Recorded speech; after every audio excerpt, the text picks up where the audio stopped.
Vous écoutez Radio Lomé, il est 12h30.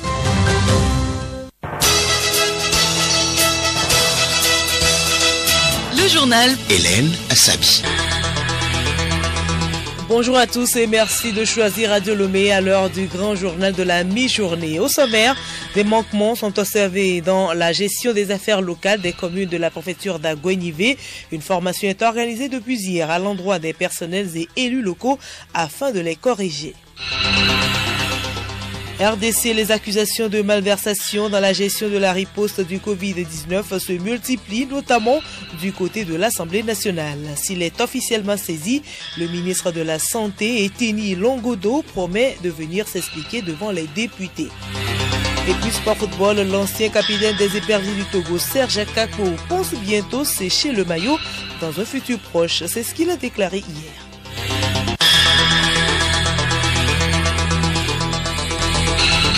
radiolomé.tg.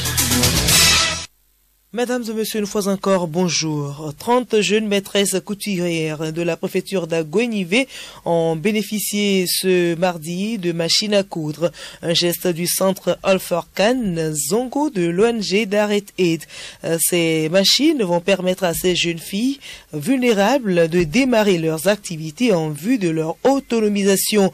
Pour le préfet d'Agouenivé, Awateo Dabalo, cette initiative répond à l'axe 3 du PND qui vise l'inclusion financière et sociale. Les bénéficiaires, très heureuses, ont promis d'en faire bon usage. Nous y reviendrons. Et nous sommes toujours dans la préfecture d'Agouenivé où un séminaire de formation de 6 semaines se tient depuis hier dans les locaux de la commune d'Agouenivé 1. Il regroupe les agents de la commune et ceux des autres communes de la préfecture. Cette session est axée sur le thème renforcement des capacités en accueil, relations interpersonnelles, gestion administrative et financière locale. Elle marque le lancement des activités initiées à l'endroit des personnels et des élus locaux des 6 communes de cette préfecture. Léontine Atogima. Les travaux qui se tiennent du 6 juillet au 13 août prochain visent à remédier à certaines lacunes observées dans la gestion des affaires locales en relevant le niveau de compétence des personnels communaux. Cette initiative qui émane du maire de la commune d'Agouenivé 1 s'inscrit dans le cadre du plan national de développement et des réformes des finances publiques engagées par le gouvernement au regard de sa politique de décentralisation. Le premier adjoint au maire de la commune, Kosevi Badagbon, a souligné que les thématiques de la formation ont été ciblées afin d'amener ces agents communaux à améliorer leurs prestations vis-à-vis des populations qu'ils ont le devoir de servir. L'initiative bénéficie de l'expertise du cabinet FISCA RH et du financement du Fonds national d'apprentissage, de formation et de perfectionnement professionnel. Le journal Hélène Assabi. Coronavirus, la pandémie n'a pas encore dit son dernier mot. Au Ghana, le président de la République, Nana Akufo-Addo, est en isolement depuis samedi dernier pour 14 jours, conformément aux mesures liées au Covid-19. Le président a pris cette décision après qu'une personne de son entourage ait été testée positive au Covid-19. Il a été testé négatif, mais il a choisi de prendre cette mesure par précaution. En RDC, où sont passés les millions de la lutte contre le coronavirus? Depuis quelques jours, les allégations de malversation se multiplient, notamment du côté de l'Assemblée nationale. Ces derniers jours, le personnel médical a manifesté pour protester contre le non-paiement de leur salaire. Pourtant, officiellement, à la mi-juin, plus de 27 millions de dollars avaient été dépensés par l'État pour lutter contre la pandémie. S'il est officiellement saisi, le ministre Eteni Longodo promet de venir s'expliquer devant les députés. Léontine Atogima. En attendant d'être saisi par les députés, le ministre Eteni Longodo a expliqué que la paye des agents de la riposte n'est pas assurée par le ministère de la Santé et les retards seraient dus au gonflement de ces listes qui auraient nécessité une harmonisation entre le ministère du Budget et les services du professeur Mouyembe. Quant aux accusations de malversation liées à la riposte, le ministre promet un audit sur l'ensemble des fonds utilisés. Le député d'opposition, Léon Mondolé, est le président de la commission sociale et culturelle et il assure avoir déjà engagé des pourparlers avec le bureau de l'Assemblée pour lancer une mission d'enquête parlementaire. En cause, la grève des agents de la riposte.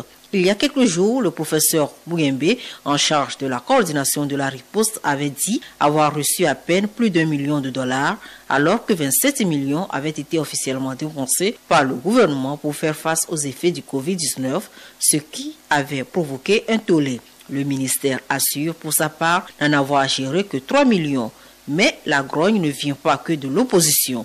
Vendredi dernier, François Nkoureye, un député du PPRD de Joseph Kabila, a déposé une question écrite accusant le ministère de gestion catastrophique d'avoir mis en place un système de rétrocommission.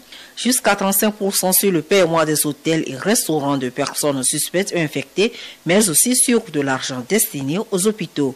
Mais ce député suspecte également le ministère d'avoir remis en circulation des médicaments périmés achetés dans le cadre du programme des 100 jours ou même des moustiquaires non homologués par l'OMS.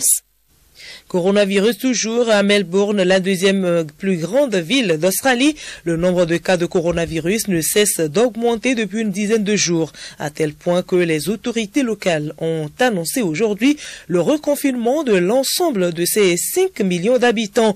191 nouveaux cas de Covid-19 recensés au cours de la seule journée d'hier. Pendant donc ce temps, les autorités iraniennes ont annoncé elles aussi aujourd'hui un nouveau record de morts provoqués par le coronavirus avec 200 décès en une journée. Et une nouvelle étude est parue hier et sur son faible taux de contamination chez les enfants, menée notamment par l'Institut Pasteur. Elle révèle que l'exposition à d'autres coronavirus saisonniers ne les protège pas de l'infection au Covid-19. Édouard Sono. C'est un espoir qui s'envole pour les scientifiques dans leur lutte contre la pandémie de Covid-19. L'immunité croisée ne protégerait pas forcément d'une éventuelle contamination. De nouveaux travaux coordonnés par l'hôpital Necker et l'Institut Pasteur et publiés hier révèlent que les enfants exposés à des coronavirus saisonniers, comme certains rhumes, ne sont pas épargnés. Réalisée dans 7 hôpitaux de Paris et de sa banlieue, l'étude PED-Covid a concerné 775 enfants, dont 36 présentaient un syndrome lié au Covid-19 et lié à la maladie de Kawasaki. Selon les chercheurs, le niveau des anticorps contre les 4 coronavirus saisonniers était comparable entre les enfants séropositifs et les enfants séronégatifs au virus SARS-CoV-2, qu'ils soient asymptomatiques ou non. Ces résultats sont une mauvaise nouvelle pour atteindre l'immunité collective. Comme le souligne l'un des co-auteurs de l'étude, si le Covid-19 se comporte comme les coronavirus saisonniers, le doute persiste sur la capacité de la population à atteindre un niveau suffisant pour empêcher la réapparition régulière de la maladie. Écoutez Radio Lomé sur le web sur le www.radiolomé.tg. Présidentielle en Côte d'Ivoire, challenger en interne de l'ancien chef de l'État, Henri Konan-Bédié, Kwadjo Konan-Bertin refuse l'invalidation de sa candidature à l'investiture du parti par le comité ad hoc. Il fait appel de cette décision. Si jamais cette décision est maintenue, il n'exclut pas de se porter candidat hors parti. Crise politique au Mali, le président malien Ibrahim Boubacar Keïta poursuit les consultations pour trouver une issue à la crise politique née de la contestation des dernières élections législatives. Dimanche dernier, il avait reçu l'opposition. Insatisfait après cette rencontre, les opposants ont durci le ton en redemandant sa démission. Hier, la convergence des forces républicaines qui regroupent des associations et partis politiques républicains mais proches du pouvoir ont dénoncé la demande de l'opposition et appelé au dialogue. 935 000 € ont disparu des réserves de la Banque centrale de Mauritanie. Une faille dans le système de gestion interne de la banque a permis ce détournement d'argent depuis plus d'un mois selon les services d'inspection de l'institution monétaire. L'affaire a été portée devant la justice. Les agents soupçonnés ont été interpellés. La Banque centrale de Mauritanie a été créée en 1973 au lendemain de la sortie du pays de la zone franc CFA. Et puis, en Chine, un accident de bus a fait ce matin au moins 21 morts dans le sud-ouest du pays. Le véhicule a plongé dans un lac selon un média d'État. Des lycéens passant le baccalauréat étaient à bord du bus, a précisé la télévision publique CCTV. Le drame s'est déroulé dans la ville d'Ansun, dans la province de Guinzhou.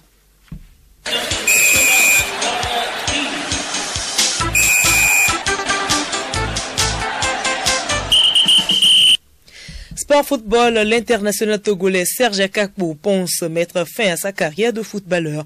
L'annonce a été faite hier. Henri Ochocho. Vous l'avez dit, l'international togolais Serge Akakpo envisage mettre un terme à sa carrière de footballeur et c'est pour bientôt. C'est ce qu'il a indiqué lundi. Ce n'est pas encore officiel, mais c'est dans les tuyaux. Ça va être officialisé bientôt, a-t-il fait savoir. Passé par les différentes équipes de France des jeunes avec au compteur une cinquantaine de sélections, Serge Akakpo a été sacré champion d'Europe en 2004 avec les U17 avant de choisir jouer pour les Éperviers du Togo. Il a été capitaine de l'équipe togolaise et a une soixantaine de sélections à son actif. Le président du FC Barcelone lève l'équivoque sur le probable départ de Lionel Messi en 2021. Josep Maria Bartomeu est convaincu que l'Argentin finira sa carrière au FC Barcelone. Pour le patron du Barça, un contrat lie le joueur au club jusqu'en 2020. Je ne doute pas que Messi prendra sa retraite au Barça. Il est le meilleur joueur de l'histoire et nous voulons qu'il continue ici, a déclaré le président du FC Barcelone. En Angleterre, Tottenham retrouve le sourire. 4 jours après sa défaite contre Sheffield, les Spurs ont relevé la tête à l'occasion de la 33e journée en venant à bout de Everton 1-0. Une rencontre marquée par une altercation entre le gardien Hugo Lloris et son coéquipier Son. Une victoire qui permet aux hommes de José Mourinho de revenir à un point d'Arsenal. Tennis, la Roumaine Simona Halep, numéro 2 mondial, espère prendre part au tournoi de Palerme prévu au mois d'août. Il s'agira du premier WTA depuis l'interruption de la saison suite à la pandémie du coronavirus. Et puis une chronologie d'essai brusque d'un autre joueur togolais. Alors que le public sportif a toujours en mémoire la mort de l'international Kossi Edem Koudaba, l'ASOTR annonce la disparition de son ancien gardien de but Norbert Siakou. À 23 ans, Norbert Siakou s'en est allé lundi des suites d'une courte maladie. Toutes les condoléances de Radio Lomé à la famille éplorée et à l'équipe de l'ASOTR.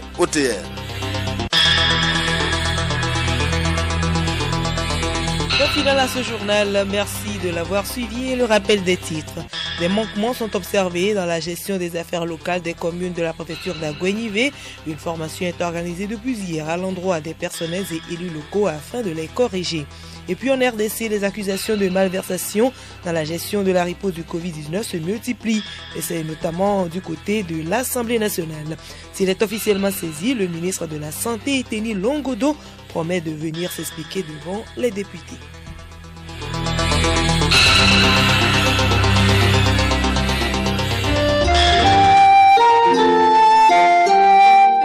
L'essai clinique auquel va procéder les chercheurs de l'Université de Lomé pour les phytomédicaments retenus pour traiter le coronavirus suit une méthode bien encadrée.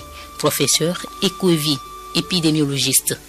Quelle est la méthode que nous allons utiliser? Il s'agira ici d'un essai randomisé, non comparatif, mais qui est multicentrique de phase 2B, sans insu sur le traitement, pour évaluer non seulement l'efficacité, mais également la tolérance de l'association de l'hydroxychloroquine azithromycine qui sera pour nous ici le traitement de référence qui sera le gold standard pour comparer par rapport aux phytomédicaments et 4 phytomédicaments qui ont été retenus qui seront utilisés pour traiter le SARS-CoV-2.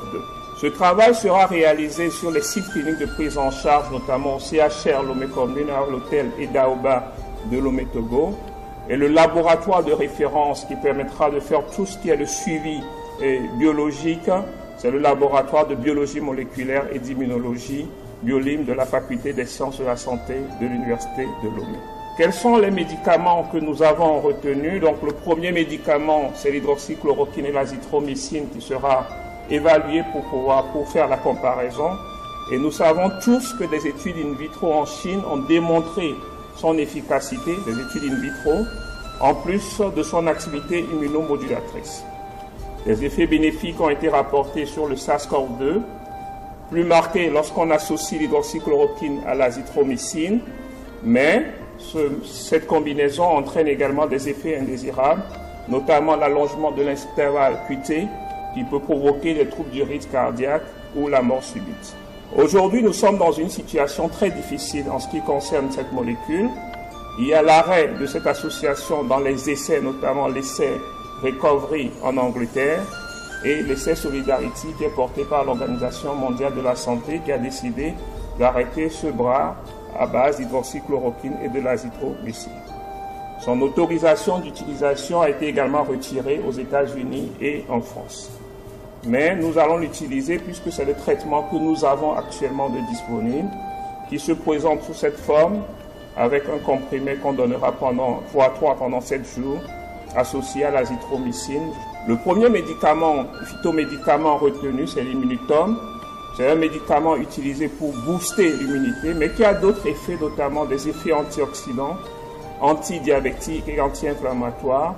C'est un complexe multivitaminé totalement togolais, comprenant des extraits de plantes aux vertus thérapeutiques. Nous ne donnerons pas le nom exact de la composition de nos produits. Ça se présente sous forme de gélules et la posologie sera d'une gélule matin et soir. Le troisième médicament, c'est l'immunotome qui réunit des champions entiers, mais pas dans les détails, mais avec des effets sur la défense de l'organisme, sur la stimulation de la production d'anticorps et qui va limiter également les effets du stress oxydatif et les radicaux libres.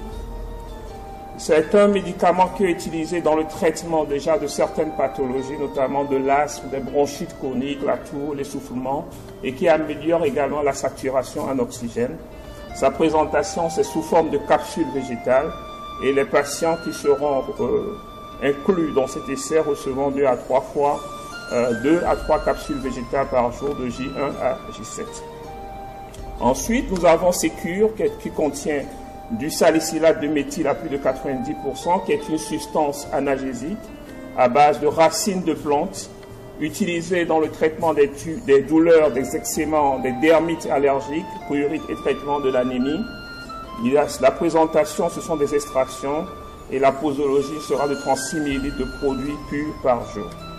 Et enfin, le dernier médicament, ce sont c'est Biosir, qui a des propriétés anti-VIH, antimicrobiennes, qui est capable de limiter la réplication virale du VIH et d'autres virus. Ce médicament contient des nutriments, notamment 17 acides aminés, et une teneur élevée en potassium. C'est sous forme de décoction et ça sera 2 verres madère 3 fois par jour.